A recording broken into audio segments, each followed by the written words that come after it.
வணக்கம். இந்தியாவினுடைய வளர்ச்சிக்கு காரணமான தொழிலதிபர்களை பற்றி பார்க்குறப்ப சிலருடைய வாழ்க்கை நமக்கு வியப்பை தருது. குறிப்பாக நான் பெரிய பணக்காரன் அப்படின்னு சொன்ன உடனே நம்ம ஒரு வார்த்தை சொல்லுவோம், ஆமாம் இவர் பெரிய டாட்டா அப்படின்னு ஒரு வார்த்தை சொல்லுவோம். அப்படி யார் அவர்? அந்த டாட்டாங்கிறவர் யார்? இன்றைக்கி இருக்கக்கூடிய ரத்தன் டாட்டா யார்? அவங்களுடைய வரலாற்றை படித்து பார்த்தா ரொம்ப வியப்பாக இருக்குது. என்ன அப்படின்னு கேட்டிங்கன்னா, ஜேஆர்டி டாட்டா அவர்கள் தான் முதல்ல இரும்பு உற்பத்தியை லண்டனில் தொடங்கலான்னு சொன்னபோது அதை இந்தியாவிலேயே தொடங்கணுங்கிற கருத்தை அவருடைய முன்னோர்கள் வலியுறுத்துகிறாங்க. அப்போ அவர் என்ன பண்ணுறாருன்னா, இந்தியாவில் தொடங்குறார். அந்த ரூர்கலா போன்ற அமைப்புகள்லாம் அதுதான். அப்படி தொடங்கிய ஒரு மிக பிரம்மாண்டமாக வச்சுருந்த போது விமான கம்பெனியும் தொடங்குறாரு. அந்த விமான கம்பெனி தான் ஏர் இண்டியா. பிறகு அரசாங்கம் என்ன பண்ணுச்சு, அவர்கிட்ட அந்த விமானத்தை வாங்கிக்கிருச்சு, அரசுடைமையாக்கிருச்சு.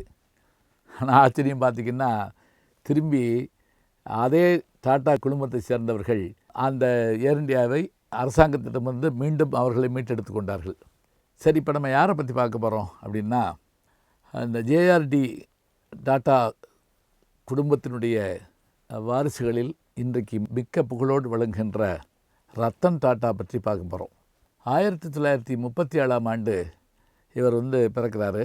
இவர் யாருன்னு கேட்டால், ஜேஆர்டியினுடைய கொள்ளு பேரன். இவர் அதாவது பேரனுடைய மகன்.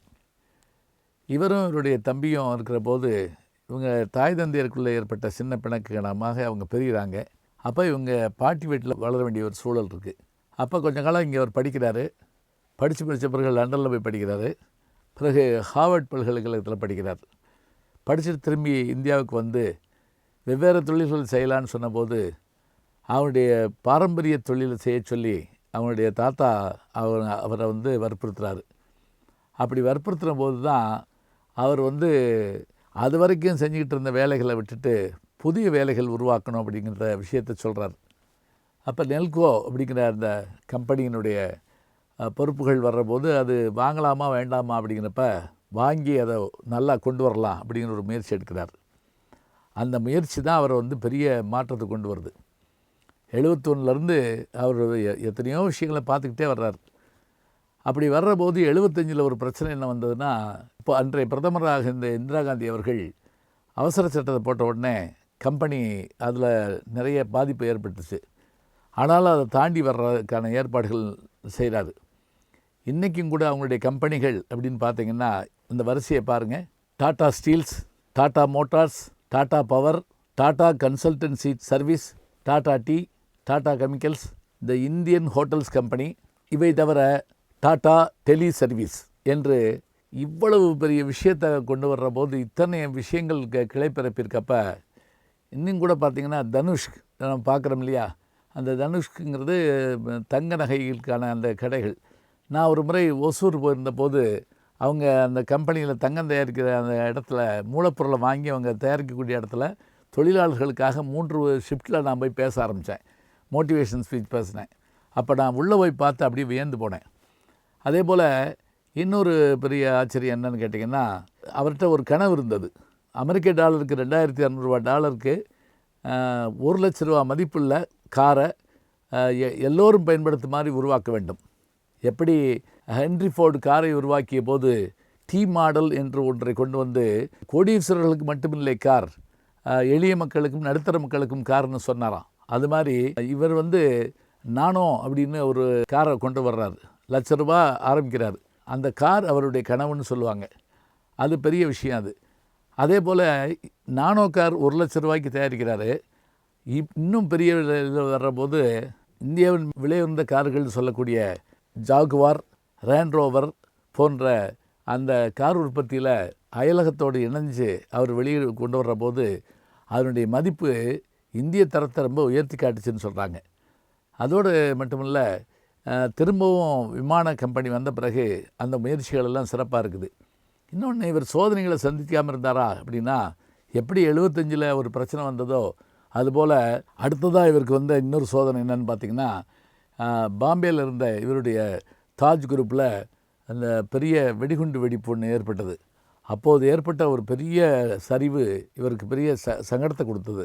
ஆனாலும் கூட மீண்டும் அதனை மீட்டெடுத்து இந்தியாவின் அடையாளங்களில் ஒன்றாக அவர் இந்த திகழ வச்சிருக்கிறார்.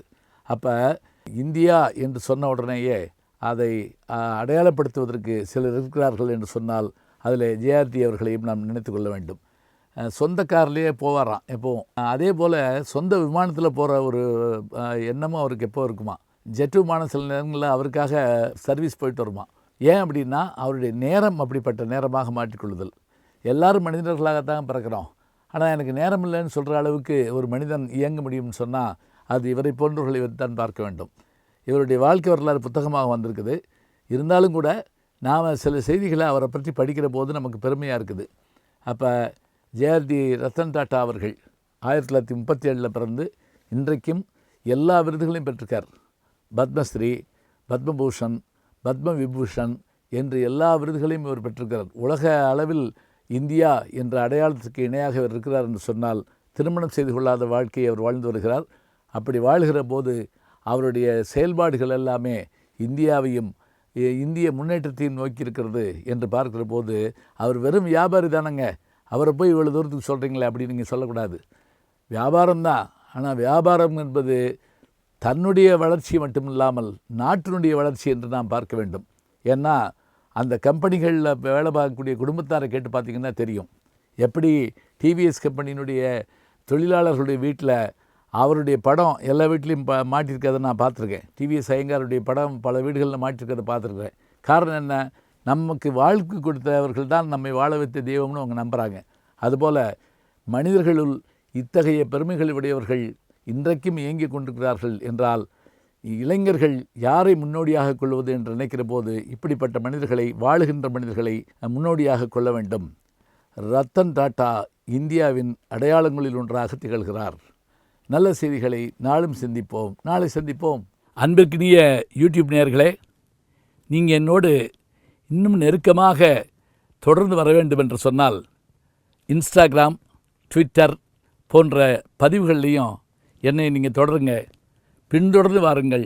நாம் எல்லோரும் முன்தொடர்ந்து செல்வோம்.